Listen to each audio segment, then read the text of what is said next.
Hello friends. आज हम लोग बात करेंगे बच्चों में होने वाली ईयर डिजीजेस, कान में होने वाली बीमारियों के बारे में, कान में होने वाली इन्फेक्शन के बारे में। बच्चों में कान की इन्फेक्शन बहुत कॉमन होती है, बहुत कॉमन पाई गई है। तो सबसे पहले देखते हैं कि ये ईयर इन्फेक्शन होता क्या है। तो ईयर इन्फेक्शन जो है, इसमें हमारे कान की जो मिडिल ईयर है उसकी इन्फ्लामेशन हो जाती है, और ये मेनली बैक्टीरिया के कारण होता है। इन्फेक्शन के कारण कान के पर्दे के पीछे फ्लूइड भर जाती है। फ्लूइड कहने का मतलब कि पानी जैसी कोई पदार्थ है, वो कान के पर्दे के पीछे भर जाती है।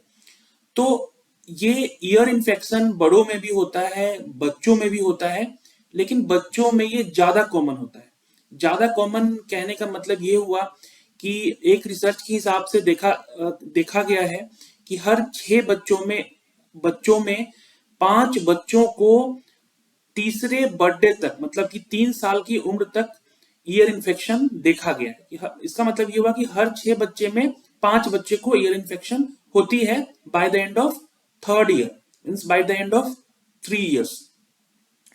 तो पेरेंट्स तो इसलिए पेरेंट्स को कंसर्न होने की जरूरत होती है कि अगर बच्चे को ईयर इन्फेक्शन हो, चूंकि बच्चे को ईयर इन्फेक्शन होगी, प्रॉब्लम होगी, तो वो बताते नहीं है। तो इस ऐसे कंडीशंस में कुछ साइन एंड सिम्टम्स हैं, उसे देख के हम उन्हें डॉक्टर के पास ले जा सकते हैं।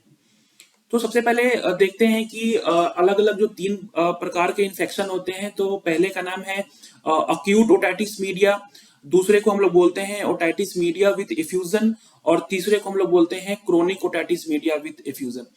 तो ये तीनों में एक कॉमन सी चीज है कि मिडिल ईयर में इन्फेक्शन हो गई है। अक्यूट ओटाइटिस मीडिया में इन्फेक्शन हुई रहती है, जिसमें आप देख सकते हैं कि जिसमें आप डॉक्टर्स ये देख सकते हैं कि जो ईयर ड्रम है, मतलब कान का जो पर्दा है, उसके पीछे कोई फ्लूइड जमा हो गई है, जिसके कारण बच्चे को कान में दर्द होता है।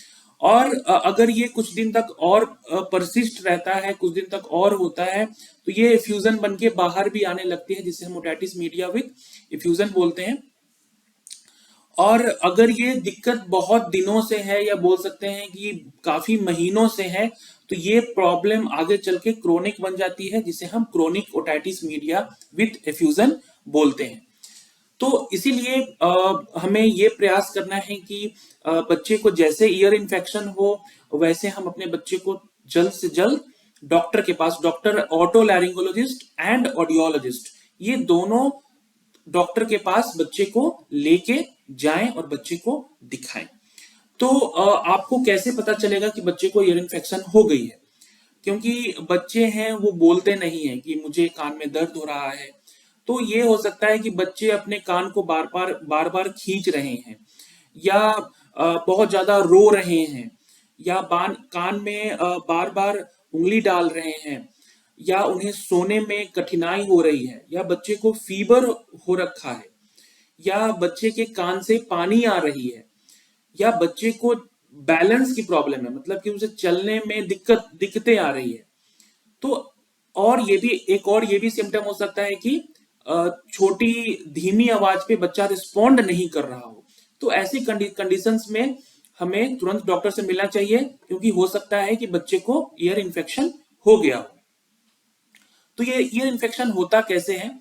तो ईयर इन्फेक्शन होने का कारण ये देखा गया है कि बैक्टीरिया बैक्टीरिया जो है, ये सबसे ज्यादातर केसेस में बैक्टीरिया के कारण ही इन्फेक्शन देखा गया है। तो यूजुअली बच्चों में सर्दी खांसी, जिसे हम कोल्ड कफ बोलते हैं, वो ज्यादा होती है, जिसके कारण बच्चों की जो अपर रेस्पिरेटरी ट्रैक्ट है, उसमें इन्फेक्शन होने की चांसेस बहुत ज्यादा होती है।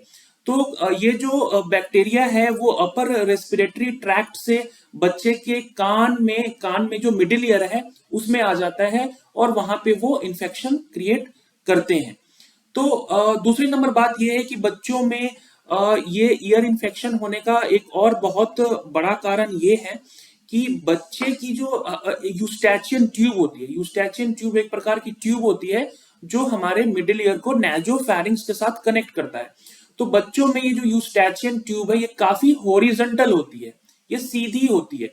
तो ऐसे क्रम में क्या होता है कि बच्चा बच्चे को खिलाते समय या बच्चे को दूध पिलाते समय अगर बच्चे की जो पोजीशन है वो सही नहीं है, तो वो जो खाना है या दूध है वो यूस्टैचियन ट्यूब की के थ्रू बच्चे के मिडिल ईयर तक पहुंच जाता है। या कभी कभी अगर अगर यूस्टैचियन ट्यूब अगर ब्लॉक हो गया हो, वैसे कंडीशंस में मिडिल ईयर में एक अच्छा वेंटिलेशन नहीं हो पाता है, जिसके कारण भी इंफेक्शन हो सकता है।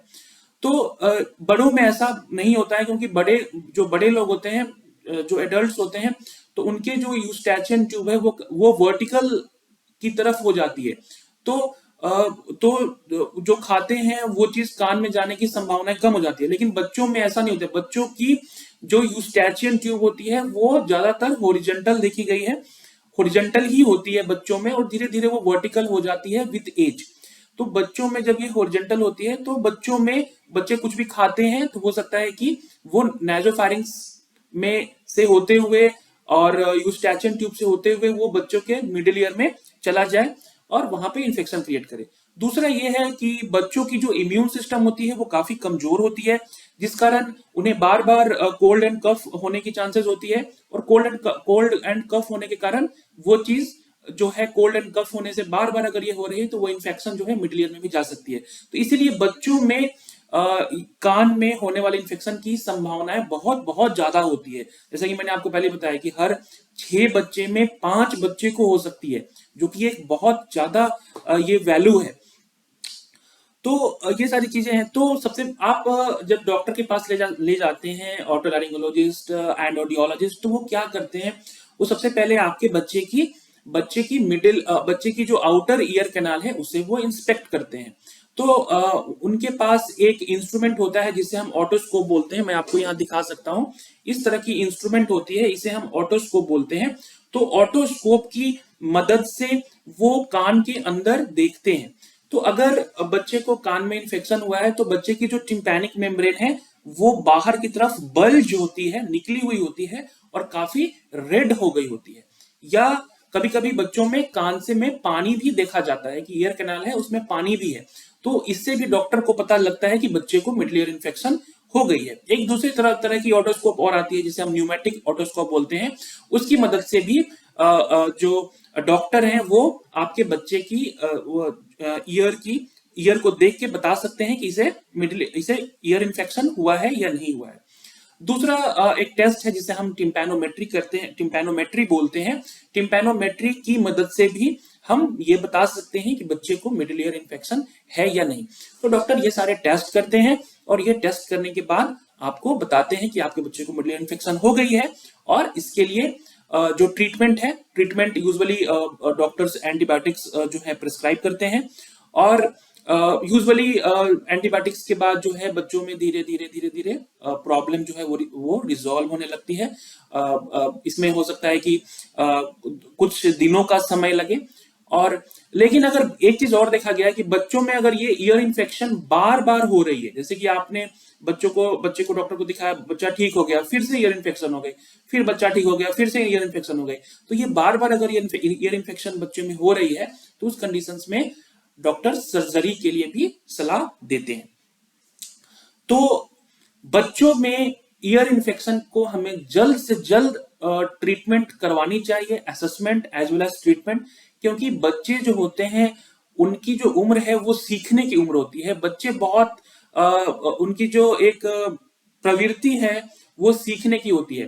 तो ये ईयर इन्फेक्शन के कारण बच्चे को सुनने में भी कठिनाई होने लगती है, जिस कारण वो चीजों को सुन नहीं पाते हैं। तो हो सकता है कि ऐसे कंडीशंस में बच्चे की स्पीच एंड लैंग्वेज, जिसे हम वाक और भाषा बोलते हैं, वो भी डिले हो जाए। तो बच्चे को अगर ईयर इन्फेक्शन है तो उसे जल्द से जल्द आपको डॉक्टर्स को दिखाने चाहिए, ताकि बच्चे को उस ईयर इन्फेक्शन से होने वाले जो प्रॉब्लम्स हैं वो प्रॉब्लम्स ना हो, उससे बच्चे को बचाया जा सके। तो मैं आशा करता हूं कि इस वीडियो से आपको बच्चों में होने वाली ईयर इन्फेक्शंस को की क्या दुष्प्रभाव हैं और हमें कितनी जल्दी से जल्दी डॉक्टर्स को दिखानी चाहिए, आपको इससे पता चला होगा। तो धन्यवाद, और फिर मिलते हैं हम लोग अगले वीडियो में कुछ और नए इंफॉर्मेशन के साथ। धन्यवाद।